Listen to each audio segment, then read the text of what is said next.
High কই তুমি? এই দেখো ঈদের শাড়ি কিনে নিয়ে আসছি, পিওর কটন। মার্কেটে আর শাড়ি খুঁজে পাইলা না, শেষ পর্যন্ত কিনে নিয়ে আসলা কটন। কটনের শাড়ি পরতে মজা, আর কটন কিনে নিয়ে আসছি তাতে কি হইছে? তুমি নিজে হইলা 1.5 টন, এখন পরবা কটন।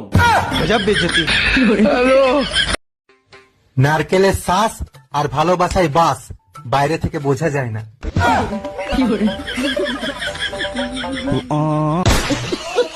জাউরার লগে বিয়ে হয়েছে, না পাইলাম সুখ না পাইলাম শান্তি, মন চাই বিষ খাইয়া মরি। শোনো, বিষে তোমারে ধরবে না, তুমি এক কাজ করো, বিষ খাইয়া গলায় দড়ি দাও, তাইলে কাজ হইতে পারে।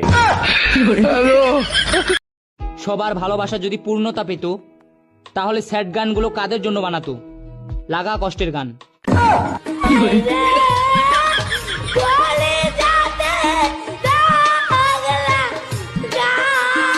ভাইজান, রমজান মাস শুরু হওয়ার পর থেকে আপনাকে টেনশনে দেখতেছি, কি হয়েছে বলেন তো? আপনার ভাবিরে কিছু বললেন না, ইচ্ছে করেই টেনশনে থাকি যাতে ঈদে কিছু না চায়। সরি ভাইজান, ভাবি আমার পাশে আছে, সেই জিজ্ঞেস করতে বলছে। সব টেনশন আমি দূর করে দেবো, আজ তুই শুধু বাসায় আয়।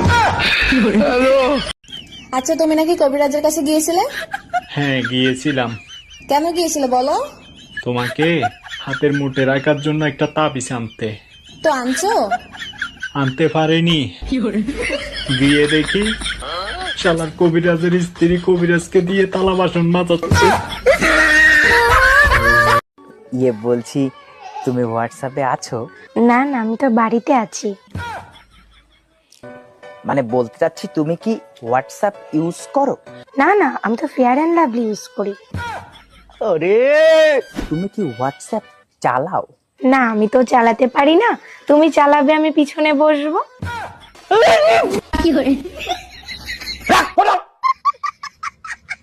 পুরুষ মানুষকে নিয়ে একটু কথা বলবো। পুরুষ মানুষরা আসলে খুবই অসহায়, কারণ তারা রাগ করে বাপের বাড়ি যেতে পারে না। হ্যাঁ, পুরুষ মানুষগুলা সবসময় ছাত্র। মা মনে করে বউ শিখাই দিছে, বউ মনে করে মা শিখাই দিছে। ছোটবেলায় মা বলে, বাবু তুমি কিচ্ছু বোঝো না। বড় হওয়ার পর বউ বলে, তুমি কিচ্ছু বোঝো না। এখন বাচ্চা কাচ্চারা বলে, বাবা তুমি কিচ্ছু বোঝো না।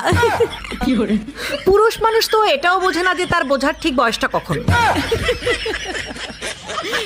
এই, আমার জন্য ঈদের শাড়ি তোমারে কে আনতে বলছে? পছন্দ হয়েছে তাই নিয়ে আসছি। কেন, কি হয়েছে? তোমার কোনো রুচি আছে? এই শাড়ি তো রাস্তার ফকিরও পরবে না, যাও এখনই পাল্টায় নিয়ে আসো। সেইটা আর সম্ভব না, পাল্টাই দিবে না। দুনিয়াতে এমন কোন জিনিস আছে যে পাল্টায় দিবে না? তুমি এখনই ফোন দাও, আমি কথা বলবো। হ্যালো, শ্বশুর বাসায়, আসসালামু আলাইকুম।